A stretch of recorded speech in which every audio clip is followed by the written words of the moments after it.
Patna high court के 48th chief justice के रूप में और यहाँ की दूसरी महिला मुख्य न्यायाधीश के रूप में न्यायमूर्ति श्रीमती मीनाक्षी मदन रॉय ने आज 5 जून को करीब 1:15 के आसपास में दोपहर में अपने पद की शपथ ग्रहण की।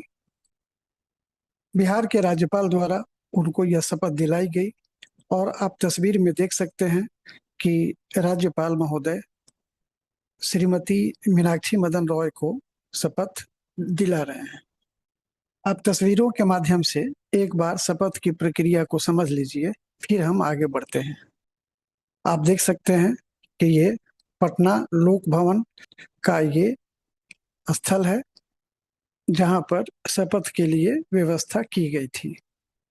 राज्यपाल महोदय के आने के बाद बिहार के मुख्य सचिव ने समारोह को शुरू करने की अनुमति मांगी।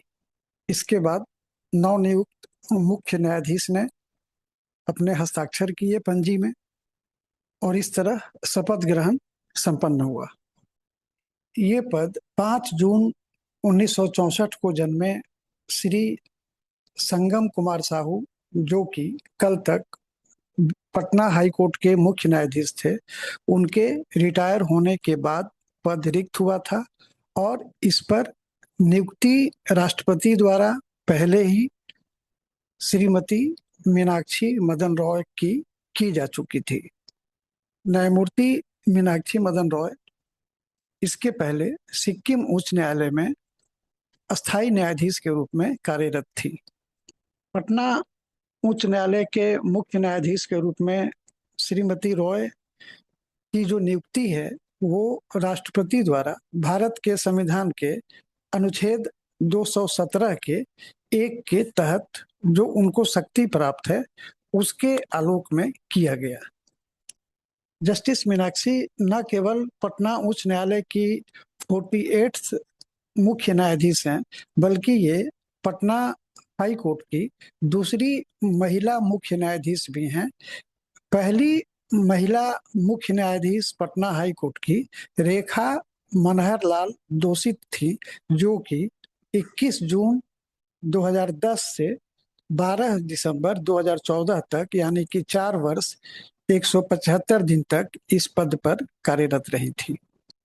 श्रीमती मीनाक्षी की नियुक्ति के लिए सुप्रीम कोर्ट की जो कॉलेजियम है उसके द्वारा 22 मई 2026 को ही इनके नाम की अनुशंसा भेज दी गई थी और उसी आलोक में राष्ट्रपति ने 2 जून को इनके नियुक्ति के आदेश पर हस्ताक्षर कर दिया।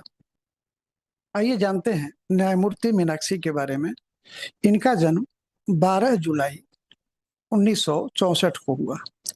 इनके पिता आईएएस अधिकारी थे और माता शिक्षिका थी। इन्होंने अपना graduation lady Shri Ram college Delhi university से कंप्लीट किया और लॉ की जो डिग्री है वो दिल्ली यूनिवर्सिटी के कैंपस लॉ सेंटर से कंप्लीट किया। इसके बाद ये 1990 में सिक्किम जुडिशियल सर्विस में ज्वाइन की और उसके बाद 15 अप्रैल 2015 को उनकी नियुक्ति सिक्किम हाई कोर्ट के न्यायाधीश के रूप में की गई।